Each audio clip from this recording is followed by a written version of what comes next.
Hello दोस्तों, स्वागत है आपका हमारे चैनल में। आज हम बात करने वाले हैं 2024 की सस्पेंस थ्रिलर फिल्म विक्रांत रोना की। कहानी कमरा 2 गांव नाम के एक रहस्यमय गांव पर केंद्रित है, जहां इस बार बच्चों की रहस्यमय मौतें हो रही हैं। मैंने इस फिल्म को 2 बार देखा ताकि इसकी सांस्कृतिक बारीकियों को गहराई में समझ सकूं। तो चलिए आज की इस वीडियो में हम फिल्म की पूरी कहानी को समझने के साथ साथ इसमें दिखाए गए कुछ खास कल्चरल डिफरेंस पर भी नज़र डालते हैं। लेकिन दोस्तों, बिना कहे ही आप समझ गए होंगे कि किस वीडियो में स्पॉयलर्स होंगे ही। अगर आपने अभी तक फिल्म नहीं देखी है तो पहले अपने नज़दीकी सिनेमाघरों में जाकर इस फिल्म को ज़रूर देखें, फिर हमारा यह विश्लेषण देखें। फिल्म की शुरुआत कुछ बच्चों को द लेजेंड ऑफ ब्रह्मा राक्षस नाम की एक किताब पढ़ते हुए दिखाती है। यह किताब कमरा 2 गांव की कहानी कहती है, ठीक वैसे ही जैसे रंगी तिरंगा में थी। कहानी उस जमाने से सेट है जब पेट्रोल 7 रुपये लीटर और डीजल 3 रुपये लीटर हुआ करता था। पहले ही सीन में हम एक महिला और एक मास्क पहने बच्ची को कार में देखते हैं, जो मृत्यु का मार्ग कहलाने वाली सड़क पर आगे बढ़ रहे हैं। रास्ते में कार से एक जानवर टकरा जाता है और महिला कार रोककर नीचे उतरती है। तभी उसे पास में एक पेड़ पर एक बच्ची का मृत शरीर लटका हुआ दिखाई देता है। घबराकर जब वह कार में लौटती है तो उसकी अपनी बच्ची गायब हो चुकी होती है। इसके बाद हमें एक परिवार दिखाया जाता है जो शहर से कमरा 2 गांव आया है। इसमें माता पिता और उनके जुड़वा बच्चे पन्ना और मुन्ना हैं। ये परिवार अपने पारिवारिक मित्र जनार्दन गंभीर, जिन्हें गांव का सबसे बड़ा आदमी माना जाता है, के घर ठहरता है। जनार्दन की पत्नी का नाम सकून है और उनका एक छोटा भाई एकनाथ गंभीर भी है। पन्ना के पिता बताते हैं कि वे पन्ना की शादी अपने पुराने पुश्तैनी घर कमरा 2 हाउस में करना चाहते हैं। यह सुनकर जनार्दन चिंतित हो जाते हैं, क्योंकि उनके अनुसार वह घर शापित है और वहां ब्रह्मा राक्षस का साया है। यहाँ हमें एक महत्वपूर्ण बैक स्टोरी चलाती हुई दिखती है। 28 साल पहले जनार्दन के बेटे संजू ने भूत स्थान भूतनाथ मंदिर से देवी के गहने चुरा लिए थे। उस दिन के बाद से घर पर मानो सांप लग गया और संजू गांव छोड़कर लंदन चला गया। इसी दौरान गांव में कई बच्चों की रहस्यमय मौतें होने लगती, जिन्हें लोग ब्रह्मा राक्षस का काम मानते हैं। जनार्दन की पत्नी शकुनी, जिन्हें कैंसर है, को 28 साल बाद संजू का एक खत मिलता है, जिसमें वह घर लौटने की बात करता है। गांव में हम कुछ अन्य पात्रों से मिलते हैं। पकड़ू, एक टैक्सी ड्राइवर जिसके 10 बच्चे, पीटी मास्टर लॉरेंस पिंटो, गांव के स्कूल का हेडमास्टर, जिसे साइकिल चलाना तो आता है पर ब्रेक लगाना नहीं। इसके बाद संजू 28 साल बाद गांव लौटता है और उसकी मुलाकात पकड़ू और पिंटो से होती है। संजू को घर ले जाया जाता है, लेकिन घर पर कोई नहीं होता, क्योंकि सभी भूदा किला नामक एक लोक नाट्य भूत कोला देखने गए होते हैं। यह नाट्य दक्षिण कन्नड़ के तुलुनाडु क्षेत्र मैंगलोर की एक सांस्कृतिक परंपरा है, जहां देवताओं की पूजा की जाती है और उनके आवेश में आकर भविष्यवाणियां की जाती है।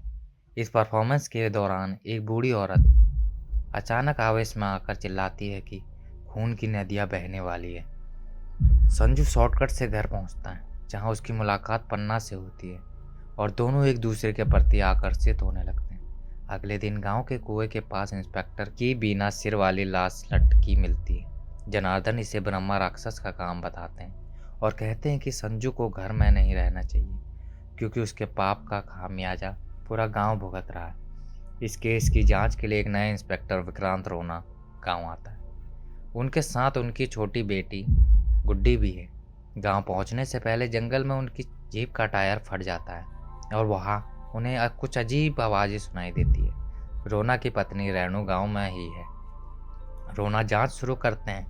कमरा 2 हाउस के कुएं से पुराने इंस्पेक्टर का वॉलेट मिलता है, जिसमें 1 रुपये का एक नोट है, जिस पर एक नंबर और नाक लिखा है। रोना को संदेह होता है कि उनकी जीप के टायर पर किसी ने गोली चलाई थी। जंगल में खोजबीन करते हुए उन्हें पुराने इंस्पेक्टर का जूता और नेम प्लेट भी मिलता है, जिससे पता चलता है कि उसे पहले जंगल में मारा गया, फिर लाश को कुएं में फेंका गया।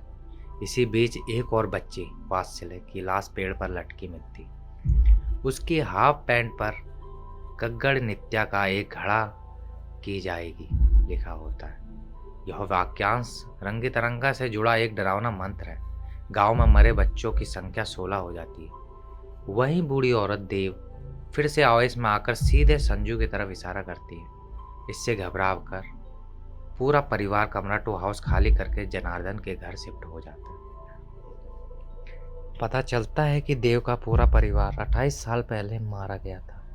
तभी से वह मानसिक संतुलन खो चुकी है। जांच आगे बढ़ती है और पन्ना को गांव के एक बुजुर्ग से 28 साल पुरानी पूरी कहानी पता चलती। दरअसल नेटो जिलिंगप्पा नातो नाम का एक व्यक्ति अपने परिवार के साथ कमरा 2 गांव में रहता और भूत स्थान मंदिर का रखवाला था।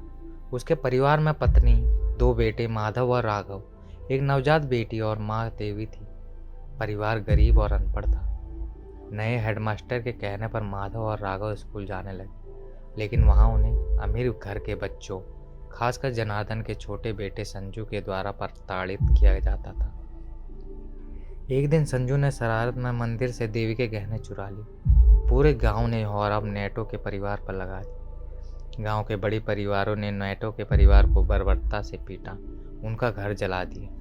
भागते समय माधव और राघव अपनी नवजात बहन को लेकर भागे, लेकिन रास्ते में स्कूल के बच्चों ने उन पर हमला कर दिया। माधव के दांत तोड़ दिए गए। राघव ने अपनी बहन को बचाने के लिए कुएं में उतारने की कोशिश की, लेकिन हमलावरों के कारण बच्ची कुएं में गिरकर डूब गई। इस पूरी घटना और बदनामी से त्रस्त होकर नेटो ने पूरे परिवार समेत आत्महत्या कर ली। मरने से पहले उसने साफ दिया कि जो लोग जिम्मेदार हैं उनका वंश खत्म हो जाएगा। उस परिवार में से सिर्फ देव और उसका बड़ा बेटा माधव बचे। हालांकि माधव की लाश नहीं मिली थी, राघव और छोटी बहन की लाश मिली थी। रोना स्मगलिंग के एक गिरोह का पर्दाफाश करते हैं, जिसका सरगना मूसा है और जिसमें जनार्दन का भाई एक नाथ गंभीर भी शामिल है। पता चलता है कि मूसा ने ही पुराने इंस्पेक्टर को चेक पोस्ट गार्ड को मारा था, ताकि लोग इसे ब्रह्मा राक्षस का काम समझें। उसने जंगल में नकली भूत कोला परफॉर्मर भी लगाए थे, लेकिन मूसा यह भी कहता है कि उसने किसी बच्चे को नहीं मारा। अब सवाल यह था कि बच्चों की हत्याएं करने वाला कौन? रोना को पता चलता है कि सारे मारे गए बच्चे उन्हीं परिवारों के हैं जो 28 साल पहले नेटो के परिवार पर अत्याचार करने में शामिल थे। शक की सुई स्कूल के हेडमास्टर पिंटो की तरफ घूमती है। रोना को पता चलता है कि पिंटो के नकली दांत हैं और उसके चेस्ट पर एक टैटू है। वही टैटू माधव के चेस्ट पर हुआ करता था। पिंटो कोई और नहीं बल्कि माधव ही है। वही बच्चों की हत्याएं कर रहा है, अपने परिवार के बदले का बदला लेने के लिए। इसी बीच रोना को एक और चौंकाने वाला खुलासा होता है। जो व्यक्ति संजू बनकर आया था वह असली संजू नहीं। असली संजू तो 28 साल पहले ही मर चुका है। दरअसल जिस रात माधव राघव की बहन मरी, गुस्से में राघव ने संजू को मार डाला और उसकी लाश कुएं में फेंक दी। चूँकि संजू और राघव की बॉडी बिल्ड एक जैसी थी, लाश को राघव समझ लिया गया। यह कहानी फैला दी गई कि संजू गहने चुराकर लंदन भाग गया। लंदन से आने वाला खत भी राघव ही लिखता था।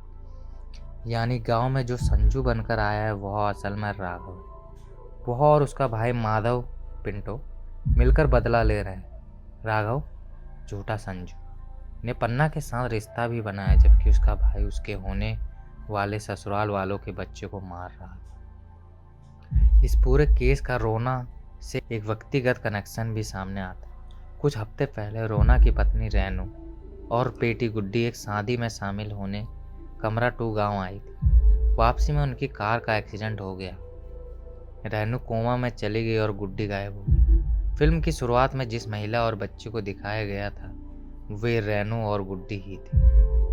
सबसे दर्दनाक खुलासा यह है कि गुड्डी भी माधव द्वारा मार दी गई है। रोना जिस गुड्डी से बात कर रहे थे वह सिर्फ उनके मन का भ्रम था। उन्होंने अपनी बेटी की मौत को स्वीकार नहीं किया था। माधव ने रोना की बेटी को इसलिए मारा क्योंकि 28 साल पहले रोना भी उसी स्कूल में पढ़ता था और उसने माधव राघव की मदद नहीं की, बस एक मूक दर्शक बना रहा था। माधव चाहता था कि हर उस माता पिता को दर्द महसूस हो जिसके बच्चे मारे जा रहे।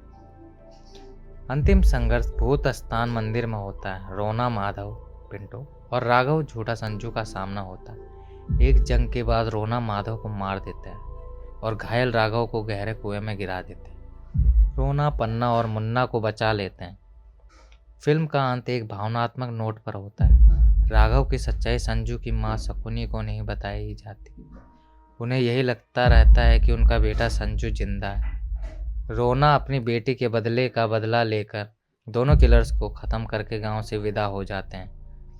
आखिरी सीन में हम उन्हीं बच्चों को फिर से द लेजेंड ऑफ ब्रह्मा राक्षस की किताब पढ़ते देखते हैं। यह इशारा है कि यह पूरी कहानी एक किंवदंती बनकर किताबों में दर्ज हो गई है।